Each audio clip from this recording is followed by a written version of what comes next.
بسم الله الرحمن الرحیم. د پاتې درس ادامې ته راځو. تاسو ولیدل چې څرنګه ورابه شو دلته. تاسو کله چې دا پریویو وهئ، کله چې تاسو بدلوئ، تاسو وینئ چې this is mobile, its ID is 2.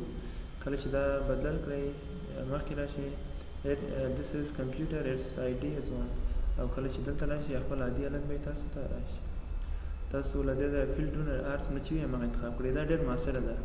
زه مثلا دلته لیکم برانډ یو ټاپ. دې طریقه ما پرون تاسو ته ویلې وه. بیا ولیکئ چې رانډ 1 بیا ټاپ ووهئ. تاسو ته وینئ چې دا دوه پاراګرافه جوړ شو. که غواړئ چې خط پاک وي بک سپیس ووهئ، خط پاکېږي. که غواړئ چې ډیلیټ ووهئ، تاسو وینئ چې ډیلیټ یې له یو طرف پاکوي، بک سپیس یې بل طرف ته. دا د ډیلیټ او بک سپیس فرق ده. اوس به بیرته دلته راشو. مثلا زه دا غواړم چې د 50 محصولاتو باره کې ولیکم. تاسو محصولات راشئ دلته اډ لیست کې اضافه کړئ، بیا فیلډونه یې دلته اضافه کړئ، بیا پریویو یې کړئ. هماغومره محصولاتو لپاره دا جوړېږي. بل فایند انټري ده، کوم انټري غواړئ پیدا کړئ. مثلا یو غواړم، تاسو وینئ هماغه یو انټري دلته پیدا کړه. ایکسکلود انټري، مثلا کوم برخه غواړئ چې له دې ځای څخه له منځه ووځي. مثلا لازم دلته پریویو ته مثلا موبایل له کوم بل برخه څخه له دې غواړم مثلا دومه برخه له دې څخه پاک کړم. اوس تاسو وینئ چې یوه برخه پاکه شوه، فقط کوم برخه پاته ده؟ کمپیوټر پاته ده، موبایل له منځه ولاړ، هغه د ایکسکلود په واسطه له منځه ځي. غواړئ چې دا یو بل صفحې ته ورولئ، صحیح ده؟ همدغه معلومات بل صفحې ته ورولئ. د کمپیوټر راشئ دا ووهئ. تاسو وینئ چې هغه معلومات دا نوې صفحې ته راغلل. دا نور معلومات هم چې وو هغه هم راغلل او ټول یې دلته راغلل. اول معلومات هم دي او دویم معلومات هم دي. تاسو غواړئ چې هماغه مخکیني معلومات مو ټول دلته چې څومره فیلډونه دي او څومره صفحې دي غواړئ بل صفحې ته اوسئ دا ووهئ. که غواړئ چې یو بل پبلیکیشن سره یو ځای کړئ، تاسو کوم پبلیکیشن سیف لرئ مثلا دا اوکې کړئ، دا به د هغه په اخر کې ټول اضافه شي. دا پبلیکیشن و د هغه په اخر کې تاسو بیا راشئ دا دوه برخې اضافه شو. بیا به راشو هماغه اول پبلیکیشن ته. پبلیکیشن مو هر پبلیکیشن چې ولرئ تاسو هماغه انتخاب کړئ. یو د پرنټ برخه پاتې وه، دا پرنټ د تاسو غواړئ چې پرنټ یې کړئ، صحیح ده؟ څومره صفحې چې وي هماغومره صفحې تاسو لپاره جوړېږي. دا 3 صفحې ده، هماغه 3 صفحې پرنټېږي. تاسو ګټه یې ولیده چې یو ځل یې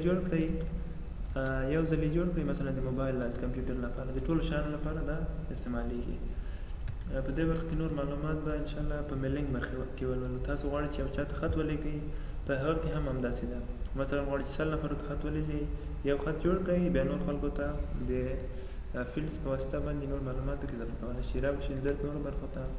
ټیبل له تاسو غواړئ چې ټیبل انزرټ کړئ، رابشم یو ساده یو خالي پبلیکیشن به واخلم، رابشم اندازه به یې زیاته کړم. تاسو راشئ انزرټ برخې ته، ټکټ لاګ او پیج برخه مو ولوسته. ټیبل لا کوم ټیبل چې څومره کالمونه ورو غواړئ هماغه انتخاب کړئ. نور معلومات یې فکس هماغه د څه په شکل دي، د پاورپوینټ په شکل دي. راشئ دلته آنلاین پیکچر اضافه کوئ، آنلاین مه اضافه کوئ ځکه چې سایز اضافه راځي، خو بیا هم که ضرورت وي استعمالي کړئ. شیپونه دي، له کوم شیپه غواړئ چې استفاده وکړئ شیپه استفاده وکړئ. نور تنظیمات یې هماغه د پاورپوینټ په شکل دي.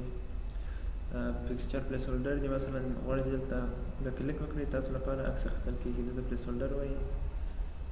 غواړئ چې کمپریس کولی شئ هر شی چې ما مخکې ویلي وو هماغه ټول پکې کولی شئ. کاپشن ده چې بیا نوم هم ورکولی شئ او نور معلومات هم ورسره لیکلی شئ. تاسو وینئ چې دلته نوم هم ورکولی شئ. رابشو انزرټ نورو برخو ته. نورې برخې پیج پاڼ دي، د پیج برخې دي. یو صفحې مثلا په یو صفحې کې دغه برخه غواړم اضافه کړم، دا به دلته راولم، دا برخه دلته راولم. دا ټیبل ده، دا ټیبل به هم لږ دا طرف ته راولم. تاسو ولیده چې یو صفحې کې ما څومره شیان راوستو. کولی شم چې په دې کې ایډیټ وکړم، هر څه چې غواړم کولی شم. بیا به راشو کالنډر ته. تاسو جنتریان یې دلته غواړئ چې جنتري جوړه کړئ، فقط کلیک وکړئ، تاسو لپاره جنتري جوړېږي. میاشت یا ورځې ټول شیان بدل کړئ. تاسو لپاره څو میاشتې پرنټ کړئ، بیا هره میاشت کې ایډیټ راولئ. زه به دلته راشم انزرټ خالي صفحه مې انزرټ کړه. بل دلته بوردرز اینډ اکسنټس دي. تاسو غواړئ چې صفحې ته مې چوکاټ ورکړئ. په ورډ کې ډېر ساده چوکاټونه دي، دلته ډېر ښایسته چوکاټونه دي. صحیح ده. چوکاټ انتخاب کړئ، دلته راشئ اندازه یې زیاته کړئ، دا انتخاب کړئ. د یوې برخې لپاره هم کولی شئ، یو ټکس باکس، یو عکس لپاره، هر څه لپاره کولی شئ. که غواړئ صفحې لپاره یې وکړئ، یو ځل انسرټ کړئ، بیا پکې تغیرات راولئ. تاسو وینئ چې ما یو ډېر ښایسته پیج بوردر جوړ کړو او کولی شئ چې نور برخې هم اضافه کړئ. راشئ دلته ساده برخې دي، مثلا دا دلته اضافه کړئ. اوس غواړئ چې نورو برخو کې هم تغیرات راولئ، تاسو کولی شئ چې په اسانۍ سره تغیرات راولئ. بل اډورټایزمنټ دی.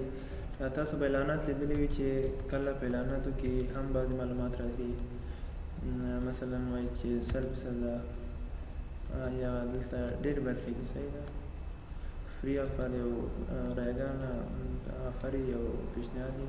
تاسو اول اعلان برابر کې هر شی اضافه کړئ، بله دې څخه دا اضافه کړئ. مثلا دلته راځم، دلته یو کټلاګ راخلم، مثلا بزنس فورم مې راواخیستو.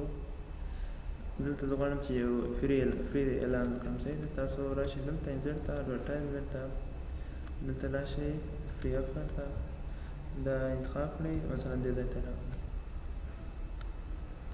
دا و نن درس، سبا به انشاءالله د نورو برخو باندې کار وکړو.